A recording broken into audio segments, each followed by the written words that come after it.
I have a video on this channel with almost 50,000 views. I spend maybe 2 days on it. And then I have another video, one I spend weeks on, one that really comes from 10 years of working in agencies, of being an art director for Ferrari, Vogue and Nike, and it has 60 views. 60.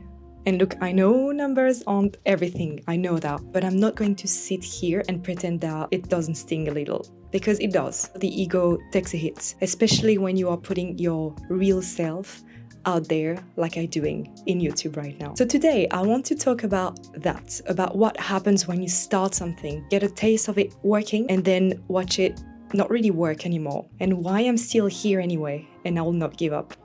Bonjour! When I started this channel in September 2025, I genuinely didn't know what would land. I was testing, I was trying things, and very early on, 2 video ins, maybe, I had some real views, like for a brand new channel. And honestly, it felt good, like I'm not gonna pretend otherwise. But here is what I didn't realize then. Those views came from the algorithm finding a gear audience. People who wanted camera reviews, lens corporation, gear lists. That's not really why I'm here, or at least not only on YouTube. What I actually want to share is so much more specific. It's about how you see, how you move through the world as a creative, how 12 years of ballet taught me to read a body before it moves, how stay creative when you're exhausted and broke and the algorithm is just not interested in you. That stuff, fewer views, way fewer, but every single comment on those videos feels like a conversation for me. I actually want to have. So yes,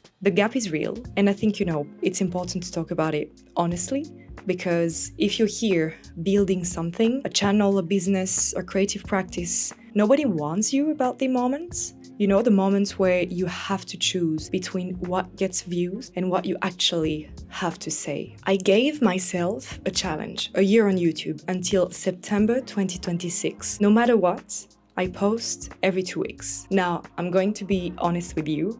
I'm at a point right now where really professionally, personally, I have really no juice left for YouTube. I don't want to edit. I don't want to do thumbnails. Gosh, I really don't want to do thumbnails. But here's what I've learned about challenges.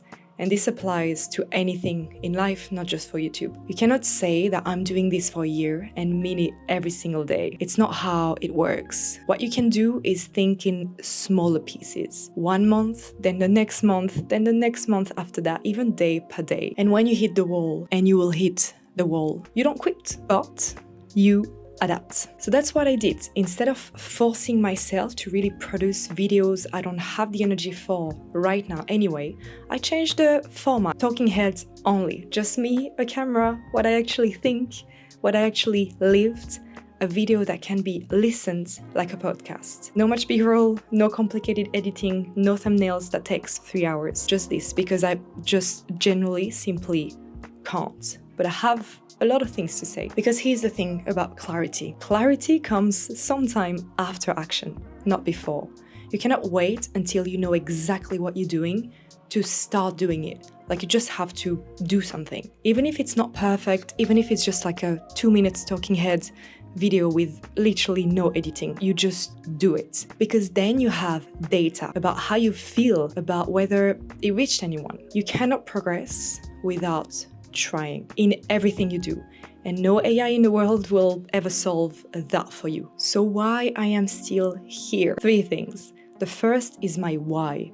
Not the views, not the subscribers, not the revenue, though obviously that matters. I'm a freelancer, I have bills, and that's why I had to adapt the time I can afford to spend on this free work I'm doing. But the why underneath all of that, for me, it's this. I have spent 10 years inside agencies learning things that most photographers and creative never get access to. In addition, I developed such a big self-awareness and have amazing tools now, thanks to definitely my yoga practice and the yoga teaching I'm doing for a few years now. And I want to share that.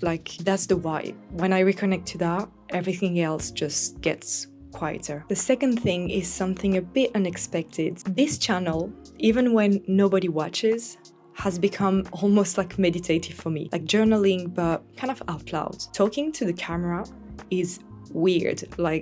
I don't like it, but it's also weirdly liberating. You say things out loud, I'm just talking to you right now, but I'm alone. And suddenly they make sense in a way that didn't when they were just in your head. And the third thing is that I've started to think about this for myself, not just for other people. I spend so much of my working life in service of others. Photography, art direction, yoga teaching, all of it is deeply giving, like a lot of jobs. I genuinely love that, but it can also drain you completely. So this channel, it's mine, it's my thing. And the fact that even one person watched a video and wrote a comment saying it helped them, by the way, thank you for everyone that is doing this. That felt better than the 50,000 views on the camera review. So if you are building something right now and you are in that gap, the gap between what gets traction and what you actually want to make, I just want you to know that it's real, like it's not in your head. It doesn't mean you are doing it wrong. It might just mean that you are doing something that takes longer to find its people and that you might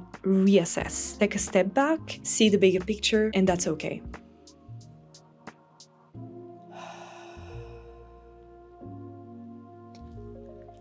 Thank you so much for watching, and I'll see you in 2 weeks in the next video.